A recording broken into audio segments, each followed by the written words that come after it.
Minute, কিসের একটা আওয়াজ পেলাম তোর ঘর থেকে। কে আছে? না না কেউ নেই তো। আর আওয়াজ ওই টিকটিকির আওয়াজ, আর কিছু না। তুমি যাও না। টিকটিক? বাড়ি ঘর তো পরিষ্কারই রাখি আমি। চলো, দেরি হচ্ছে, একটা আওয়াজের জন্য দাঁড়িয়ে যাচ্ছ, লেট হচ্ছে, চলো। ঠিক আছে, আমরা গেলাম, 2 ঘন্টা পর আসবো। তুই সাবধানে থাকিস আর মেন গেট খুলিস। হ্যাঁ হ্যাঁ ঠিক আছে। দরকার হলে ফোন করিস। হ্যাঁ কাছাকাছি।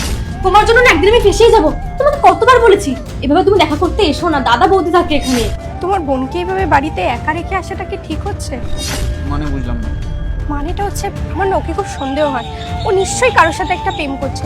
আমি অনেকবার আওয়াজ পেয়েছি, আকার ইঙ্গিত পেয়েছি, বাট তুমি আমার কথা বিশ্বাস করো না। শুন, ও খুব ভালো মেয়ে, ও আমার বোন, আমি ওকে চিনি, ওরকম না, তুমি চিন্তা করো না, তুমি চলো।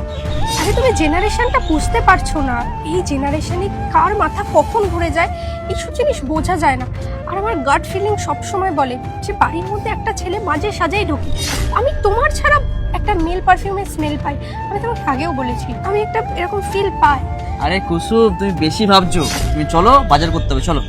আরে 1 মিনিট, আমার ফোনটা কোথায়? আমি তো আনিনি, তোমার ফোন তুমি আনবে না? একটু মনে করাবে তো। আমি কি করে মনে করবো, আমি কি করে বুঝবো তুমি আনবে না? চলো, ফোনটা নিয়ে আসি। তার আগে এটা হচ্ছে আল্লাহর নাম, অপরদিকে শয়তানের ছবি। এখানে তোমরা যদি আল্লাহর নামটিকে বেছে নাও তাহলে ভিডিওতে লাইক করে চ্যানেলটি সাবস্ক্রাইব করে দাও, আর যদি লাইক সাবস্ক্রাইব না করো তাহলে মনে করবো তোমরা শয়তানকে ভালোবাসো। আর কমেন্টে আল্লাহু আকবার অবশ্যই লিখে যাবে। আরে দাদা বৌদি, তোমরা এখানে কি করছো? তোমরা তো বাজারে গেছিলে। একদম চুপ, মুখটা একদম বন্ধ রাখ তুই। দেখেছো, আমি তোমাকে বলেছিলাম আমি বাড়িতে একটা স্মেল পাই, তুমি আমার কথা একদম বিশ্বাস করতে চাওনি। দেখো আজকে হাতে নাতে ধরেছি দুজনকে।